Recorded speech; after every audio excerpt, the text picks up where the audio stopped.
तो hello hi welcome, कैसे हैं? तो चलिए, साढ़े साथी किसकी शुरू हो रही है और किसकी खत्म हो रही है। सबसे ज्यादा लोगों के मन में यही सवाल है, तो ये सवाल का जवाब हम देंगे।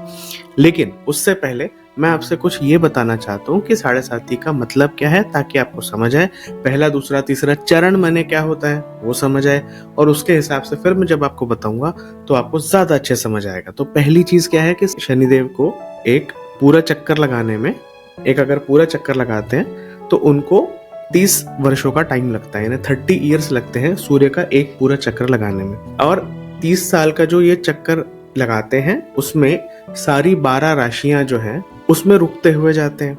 अब ये राशियां जो है, जितनी भी राशियां हैं, उनमें औसतन 2.5 साल वो एक राशि में रुकते हैं।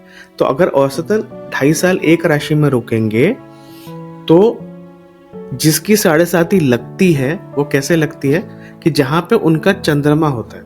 अगर आपको आपकी कुंडली पता है तो जहां आपका चंद्रमा बैठा है, जिस राशि में बैठा है, उस राशि के एक घर पहले जो राशि होगी, जब शनि वहां आएंगे तो वो पहला ढैया होता है 2.5 साल का। उसके बाद जब आपके चंद्रमा वाली घर में आएंगे, चंद्रमा की राशि में आएंगे, तो वो दूसरा ढैया होगा। और जब उसके नेक्स्ट हाउस में जाएंगे, नेक्स्ट राशि में जाएंगे, तो तीसरा ढैया होगा। तो इस तरह से ये 7.5 साल जो है ये ढाई ऐसे बटे हुए हैं। और जो पहला 2.5 साल होता है उसे पहला चरण कहते हैं, जो दूसरा 2.5 साल होता है उसे दूसरा चरण कहेंगे, और वैसे ही तीसरा 2.5 साल जो होगा उसको तीसरा चरण कहेंगे। ठीक है, तो अब हम समझते हैं कि किन की साढ़े साथी शुरू हो रही है और किन की खत्म हो रही है, किसका पहला चरण है, दूसरा चरण है या तीसरा चरण है। तो मेष राशि वाले जो हैं उनकी साढ़े साथी स्टार्ट हो रही है, उनका पहला चरण है। उनकी साढ़े साथी स्टार्ट हो रही है 29 मार्च 2025 से, और वो जाएगी कम से कम 31 मई 2032 तक। ठीक है, उनके लाइफ में जो पहला चरण आया है, यानी पहले 2.5 साल, उसका इफेक्ट क्या आएगा? तो न्यू चैलेंजेस, न्यू रिस्पॉन्सिबिलिटीज, कहीं ना कहीं कुछ बदलाव देखने को मिलेगा उनको, कुछ ना कुछ चेंजेस देखने को मिलेंगे, क्योंकि अब पहले जैसी बात नहीं होगी, कुछ तो डिफरेंट होगा लाइफ में, क्योंकि साढ़े साथी स्टार्ट हो रही है। जो दूसरा चरण है वो है मीन राशि का। मीन राशि का दूसरा चरण स्टार्ट हो रहा है। तो मीन राशि का ड्यूरेशन अगर हम बात करें तो 29 अप्रैल 2022 से मीन राशि की साढ़े साथी स्टार्ट हुई है, जो कि 8 अगस्त 2029 तक जाएगी। ठीक है, तो दूसरे चरण में मीन राशि वालों को क्या देखने को मिलेगा?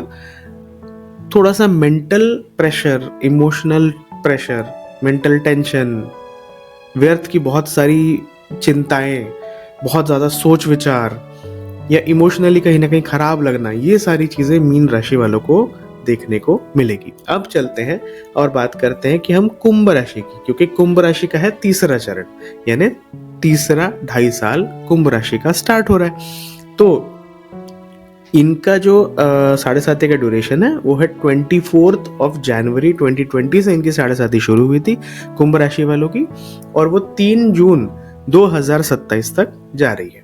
ठीक है, अब ये तीसरा जो चरण है जो कुंभ राशि का, वो क्या लाएगा? वो इनको कहीं ना कहीं, अगर मैं कहूँ तो पहले के लगा लो मार्च अप्रैल मई, इनफैक्ट जून तक, मतलब मार्च अप्रैल मई ये आप लगा लो, थोड़ा सा टफ पीरियड है। हो सकता है किसी किसी को अच्छा जाए, अगर उनकी शनि की पोजीशन, मतलब शनिदेव की उनकी पोजीशन अच्छी हो तो उनके लिए बेटर जाएगा।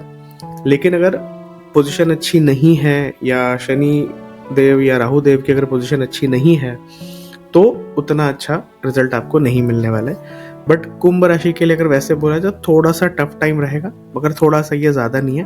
बट बाद में कहीं ना कहीं, अब क्योंकि लास्ट का 2.5 साल चालू हो रहा है, तो कहीं ना कहीं समस्याओं से आपको राहत मिलेगी, इश्यूज रिजॉल्व होते दिखाई देंगे, कहीं ना कहीं चीज़ों का सोल्यूशन निकलता दिखाई देगा, और एक राहत की सांस आप ले सकते हैं। इसके अलावा सिंह राशि और धनु राशि, इन दोनों के ढैया स्टार्ट हो रहे हैं। अब ये ढैया जो है ये एक अलग चीज़ होती है, ये साढ़े साथी का पार्ट नहीं है, बट ये ढैया इन दोनों के स्टार्ट हो रहे हैं। किसकी एंड हो रही है? एक तो वृश्चिक राशि का ढैया एंड हो रहा है, तो उनके लिए बढ़िया है, वो लोग काफ़ी ज़्यादा मेंटल टेंशन और ऑब्स्टेकल से राहत पाएंगे। और सबसे अच्छी खबर है मकर राशि वालों के लिए, यानी कैप्रिकॉर्न वालों के लिए, क्योंकि उनकी साढ़े साथी कंप्लीटली ख़त्म हो रही है, और अब 29 मार्च 2025 को उनकी साढ़े साथी ख़त्म हो जाएगी और उनके लिए एक काफ़ी अच्छा, काफ़ी पॉजिटिव और गुड टाइम उनके लिए स्टार्ट हो जाएगा। हाँ, शुरुआत के कुछ महीने यानी कह सकते हैं कि मई जून तक थोड़ा सा आप धैर्य रखें, क्योंकि कम से कम मार्च अप्रैल मई ये थोड़ा फिर भी ऐसा लगेगा कि थोड़ा सा प्रोग्रेस में आपको टाइम लग रहा है, लेकिन हाँ ये रिकूप हो जाएगा आगे, ये कहीं ना कहीं बेटर हो जाएगा, बेहतर हो जाएगा, तो उसके बाद फिर चीज़ें सही होंगी। तो ये था जिनकी भी साढ़े साथियाँ शुरू हो रही हैं और जिनकी ख़त्म हो रही है उनका एक छोटा सा डिस्क्रिप्शन। और अगर आपको ये वीडियो अच्छा लगे तो प्लीज़ इसे सब्सक्राइब करें, लाइक करें, शेयर भी करें, ताकि लोगों को पता चले उनकी साढ़े साथी कब से चालू हो रही है, कब ख़त्म हो रही है, ताकि अगर किसी के कोई साढ़े साथी का कोई टाइम पीरियड है तो कम से कम उन्हें पता चले और उन्हें ऐसा लगे कि हाँ भाई थोड़ा सा राहत का सांस मिल रहा है, या जो भी आने वाला है उसको एंटिसिपेट करें और थोड़ा सा नॉलेज हम सबके साथ बांटें।